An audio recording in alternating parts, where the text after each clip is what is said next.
Oke, baik. Assalamualaikum warahmatullahi wabarakatuh. Di sini Bapak akan menjelaskan tentang instalasi tenaga listrik satu fasa ya.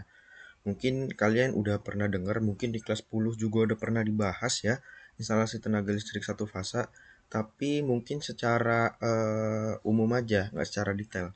Nah, sekarang saya Bapak jelaskan mengenai instalasi tenaga listrik satu fasa. Apa sih instalasi tenaga listrik satu fasa itu? Nah, ya, tujuan pembelajaran kita hari ini adalah memahami instalasi tenaga listrik satu fasa ya, memahami gambar kerja rancangan instalasi tenaga listrik satu fasa. Nah, apa sih instalasi tenaga listrik itu? Ya, ini merupakan kegiatan perencanaan ya, pengujian, pelaporan berkaitan dengan pemasangan suatu sistem tenaga listrik, pembangkit, transmisi, distribusi dan proteksi. Ya, kita bisa lihat di gambar itu ada pembangkit yaitu ada PLTA, PLTP, PLTG, PLTU, PLTGU ya yang mana bermacam-macam. Nah, ini adalah sistem transmisi dari instalasi tenaga listrik, sistem tenaga listrik ya. Dari pembangkit dia ke trafo dulu. Nah, dari trafo dia ke trafo distribusi baru ke yang lain. Trafo juga ada dua macamnya, yaitu ada trafo gardu induk yang up ya, step up dinaikkan, dan ada trafo gardu induk step down ya. Jadi yang pertama itu ada step up, ada step down, baru disalurkan ke trafo distribusi ya, dan listriknya itu disalurkan melalui tower sutet ya, istilahnya tower transmisi, dan dibagi lagi ke konsumen atau itu industri, bisnis, rumah, publik dan segala macamnya. Instalasi tenaga listrik satu fasa. Bisa kita lihat di sini menggunakan dua jenis kawat saja instalasi satu fasa. Nah, kawat pengantarnya itu apa aja sih? Yaitu ada fasa. Fasa itu biasa ditandai dengan warna merah, hitam, dan ada netral juga. Netral biasa ditandai dengan warna biru. Ya, instalasi tenaga listrik satu fasa ini beda ya dengan tiga fasa. Satu fasa ini tegangannya itu adalah 220 volt.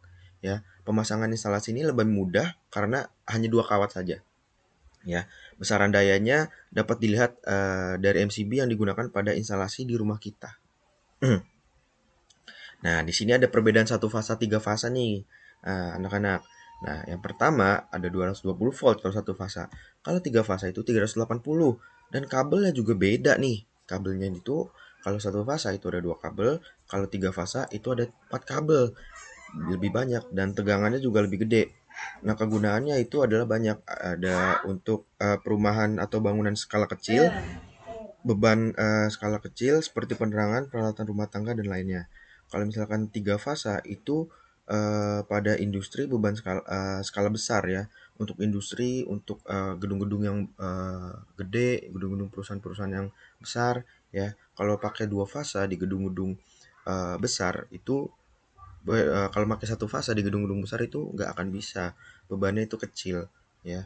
Jadi standar 220 volt itu hanya digunakan di perumahan-perumahan. Nah, di sini ada contoh gambarnya, ada tiga pas. Nah, di sini ada gelombang ya, gelombang satu pas sama gelombang tiga pas. Gelombang ini dinamakan gelombang sinusoidal ya. Nah, tiga pas ini bisa dilihat untuk menghidupkan motor listrik ya, karena bebannya lebih gede, tegangan lebih gede, dan satu pas itu bisa digunakan untuk lampu. Nah, komponennya apa saja nih? APP, alat pengukur pembatas, KWH meter satu fasa, MCB pengambil penghubung. PHB itu perangkat hubung bagi, box panel, pengaman beban lebih, pengaman hubung singkat, saklar, komponen indikator dan segala macam. Ya, pelengkap lainnya itu ada beban penerangan, peralatan listrik dan komponen lengkap. Sini ada komponennya, ya ini KWH meter, ya biasanya di rumah kalian pasti ada KWH meter, berfungsi untuk mengukur pemakaian energi listrik. Tanggung jawabnya cuma sampai PLN aja. Ya, jadi setelah KWH meter itu masuk MCB kita, nah itu baru tanggung jawab pelanggan atau konsumen ya. Jadi PLN tuh cuma sampai KWH meter aja untuk perbaikan alat atau segala macam tentang kelistrikannya. PLN hanya sampai KWH meter, selebihnya masuk ke rumah kita. Sini ada simbol-simbolnya. Ya, nah ini KWH meter analog ada dua jenis, KWH meter digital. Nah ini simbolnya yang paling kanan.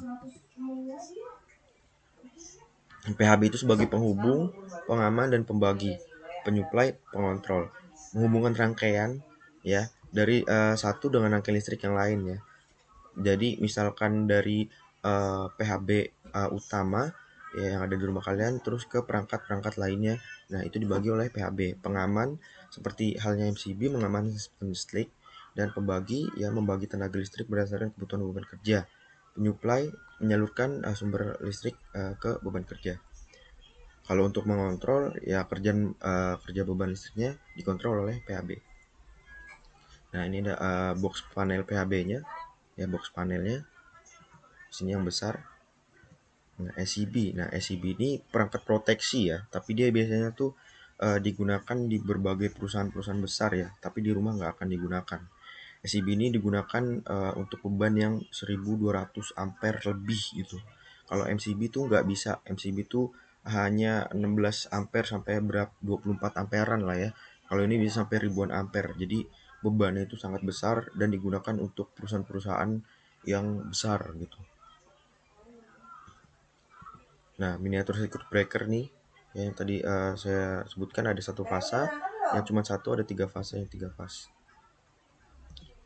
Nah, MCCB di sini juga untuk beban yang besar, biasanya dia itu disatukan atau didobelkan dengan SCB ya, MCCB dan SCB ya. Jadi dia digabung gitu. Ini ada pengaman earth leak circuit breaker ya, kebocoran arus ground. Ini biasanya ELCB ini untuk bangunan-bangunan yang memakai grounding. Jadi pengamannya itu ada ELCB ya, residual current circuit breaker with over current protection. Gabungan dari MCB dan ELCB disebutnya RCBO. Jadi ini gabungan antara MCB dan ELCB ya, melindungi kebocoran arus ke tanah ya. Kebocoran arus ke tanah, jadi yang ada groundingnya ya. Perusahaan-perusahaan kan pasti pakai grounding atau sistem penangkal listrik ya. Nah, ini pakai ELCB. Nah, seperti ini panel hubung baginya, saklar pemisah, ada fuse-nya sebagai pengaman ya, seperti halnya MCB. Nah, ini ada saklar. Saklar sebagai penghubung, ada SPST, single pole single throw, dua terminal, saklar on off di rumah misalkan ada dua terminal ya. Ya, tiga terminal, single pole double throw apa aja sih? Contohnya saklar pemilih tegangan input adaptor. Itu biasanya ada tiga terminal gitu. Nah, ada 4 terminal, double pole double throw, 6 terminal. Ya, semakin tinggi terminalnya berarti semakin banyak beban yang dibagi, semakin banyak pula saklarnya gitu.